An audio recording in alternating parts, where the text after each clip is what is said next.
I go. On the front steps, I'll get right through. Hello all, and welcome back to another episode of Lyons Den. This is our second take. We were already 5 minutes through another podcast, so if the first 5 minutes feel a little scripted, it's because it is. So I'm here with my good friend Jake Slaughter, and we are going to do a LeBron versus Jordan, who's the GOAT of the NBA debate. This is a podcast we've talked about doing for pretty much the whole year, and now that LeBron was eliminated by the Wolves in 5 games, we felt like there's no time better than now because he's facing a lot of scrutiny. So we'll just second take. We'll do what second we did last time. We're just gonna list off their accomplishments, and then we already had a debate point that we started on going before we had to stop. So you want to list off? So I would skip the collegiate stuff. Should I skip that. all the Nobody cares about that. 3 home runs. I said skip it. I said skip it. All right. So this is all NBA stats now. So 15 seasons we're talking about. He was a 6-time champ, 6-time Finals MVP, 5-time MVP, 10-time scoring leader, 3-time steals leader, Defensive Player of the Year in '88, National Collegiate Champion, 4 times All-Star, or 14 times All-Star, sorry. 3-time All-Star MVP, 11-time All-NBA, 85 Rookie of the Year, NBA Defensive Team 9 times, 4-time gold medalist, and obviously he's a Hall of Famer. So I got LeBron stats, 21-time All-Star, which is insane, 4 times NBA champion, 20-time All-NBA. He was the Rookie of the Year, 6-time All-Defensive Team, 4-time MVP, 4-time Finals MVP. He's 40 years old, going on 41. He has a son in the NBA on the same team as him, never happened before. He's the all-time leading scorer. He surpassed Kareem Abdul-Jabbar last season. And he took a team with the starting 5 of J.R. Smith, Kevin Love, George Hill, and Rodney Hood to the finals. And he came back down 3-1 against the Warriors, who had the greatest record of all time and were probably the most talented team of all time.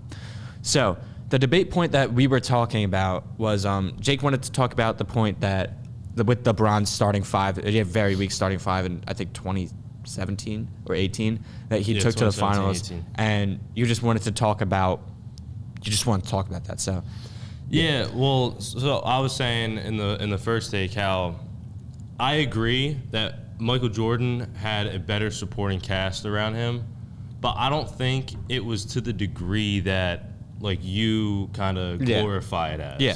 So it's not a bad take, but I said this. I know I say this fact all the time. I say it like every day to you, and I said it before, but MJ has never won a playoff series without Scottie Pippen with the Bulls. Scottie Pippen has won a playoff series without MJ. MJ, he struggled without Pippen. He struggled to really, because Scottie Pippen's stats may have not been insane with the Bulls, but keep in mind, this is because he was playing with Jordan. Scottie Pippen is a Hall of Famer. He is a top 30 player of all, probably higher than that. He's a Hall of Famer. I mean, you can't really overlook his greatness and his impact on the game. But for this LeBron, he was facing the Celtics. This wasn't the best Celtics team, but it was a very good Celtics team. So it was prime Al Horford, rookie Jason Tatum, Kyrie Irving, Terry Rozier. They had some good players. And his starting 5 of J.R. Smith, Kevin Love, George Hill, and Rodney Hood was definitely his weakest starting 5 in probably ever. In Game 1 of the Finals, when J.R. Smith grabbed that, they could have easily won that game if the J.R. Smith incident didn't happen. I'll put that clip up here. I'm sure most of you know what happened. Yeah, and with that, you got to keep in mind, they didn't win the finals. They didn't. That's correct. So LeBron, the finals that he has won, when he won with the Heat, he had Bosh, Ray Allen, he had D. Wade. When he won with the Cavs, he had Kyrie, Kevin Love. Okay, but I don't want to overlook that Cavs because that's the greatest NBA comeback of all time. That 3-1 comeback, that's my favorite finals of all time. Yeah, it's everybody's. That is my favorite finals of all time. I mean, we were just talking about before the podcast. We both remember where we were watching Game 7. I was at my grandma's house. Yeah. How long ago was that? We weren't even 10 years old, right? 2016 finals. You might have been 10. I was 9. Yeah, I was 10. Yeah. Maybe. I don't know. Yeah. You lost your train of thought. You lost your train of thought. Okay. Oh, yeah. So we're talking about the 3-1 comeback. He had a really good supporting cast with the Heat. He did. He had a good supporting cast when he won with the Cavs, too. Yeah. But J.R. Smith was in his prime. Kevin Love was in his prime. All right. Prime J.R. I wouldn't say prime J.R. Smith was here. J.R. Smith was good though. He was good. He was 12 He was a points per great game, player. and he was, he's not all there in the head, and he wasn't in that final series. Kevin Love, I wouldn't say, this was definitely an aging Kevin Love, and I mean, they had Isaiah Thomas in 20, they had a lot of washed up. I don't want to call Isaiah Thomas role players, but they did have some good role players. Then they had a washed up Isaiah Thomas. They might have even had. No, that's not when because I remember D Wade was on the Cavs for 1 year. That was really their center was Tristan Thompson when they won the final. Yeah, right? again, just a mid player, Yeah. But yeah, look, obviously he didn't finish the job there, but I really think that speaks to something where if you could take a team like that to the finals, you have to be a special. And I mean, obviously, look, so LeBron's a special talent. If you remember, what was his road to the finals again? First round, first round was the Pacers. I think they won in 7. Second round was the Raptors, and this was a good Raptors team. This is before they had Kawhi, but they still had a good team. Mm-hmm. That was second round. And Eastern Conference Finals was the Celtics, and I already spoke about that team. And that went 7. So a lot of these series went 7. It's definitely LeBron had to put the team on his back. Also, just want to say, when he won with the Heat, he probably had the greatest individual season of all time. And what year was that? It was in 2012.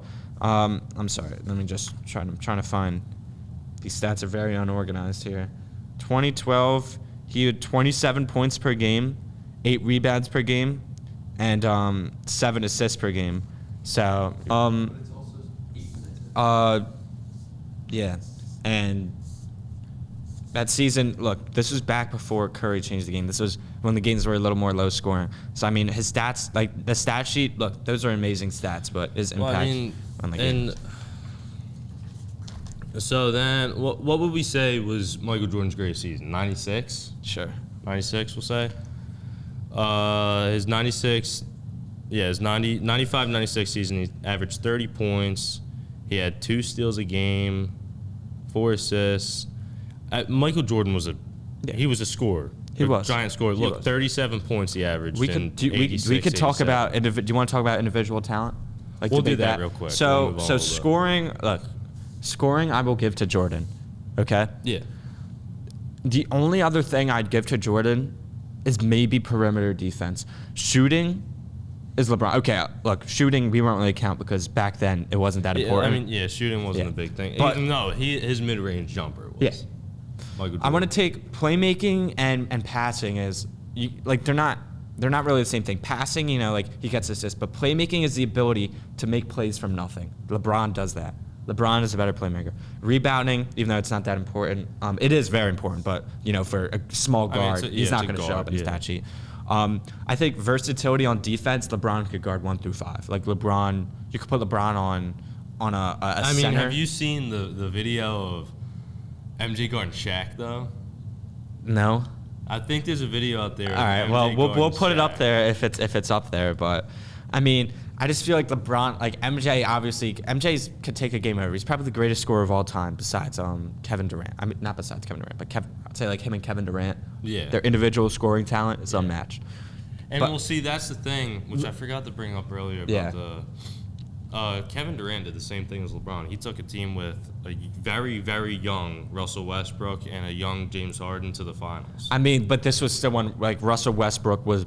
I don't think you should be comparing that to this starting 5 because they also had Serge Ibaka, who was very good back then. They had Kendrick Perkins. But it's a mid supporting cast. I wouldn't say that team was mid. This was Russell Westbrook. He was a great player. He's at verge of an all-star. Harden, 6th man of the year, he won that year. And they actually, I think, lost to the Heat that year. Was Kevin Love not an all-star? No. Kevin Love maybe an all-star on the Timberwolves. But once his days in the Cavs, I don't think he was an all-star. His prime, the Timberwolves. Yeah, so I just think LeBron, you can't find one weakness around him.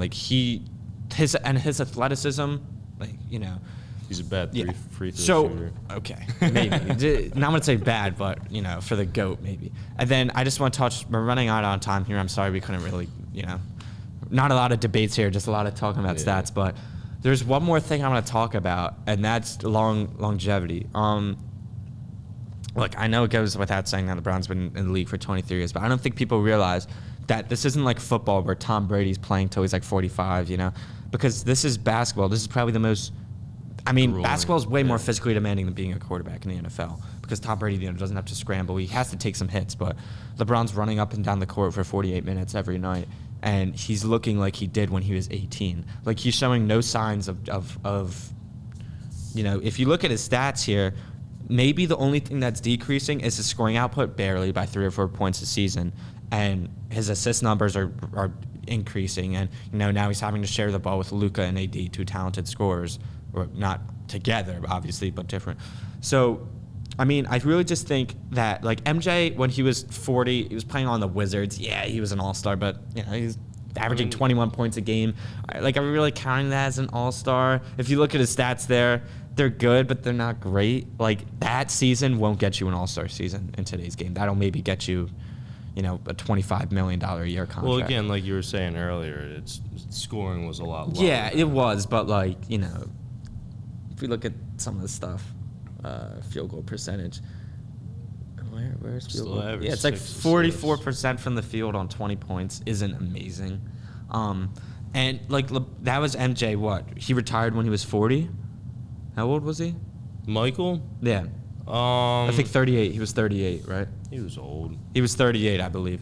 Now, LeBron's going on. This is LeBron's season when he's 40. Earlier, he didn't retire in the middle of his career. LeBron averaged 24 points a game, 8 rebounds a game, and 8 assists per game, and he's 40 years old. Like, I'm sorry, but if you're doing that when you're 40 and you already have all these accolades, you're the greatest basketball player of all time. I don't agree with that. Like, Why not? He has the better legacy. Yeah. That's without a doubt. But that contributes to his legacy, not to his greatness. All right, are we talking talent or legacy on the game?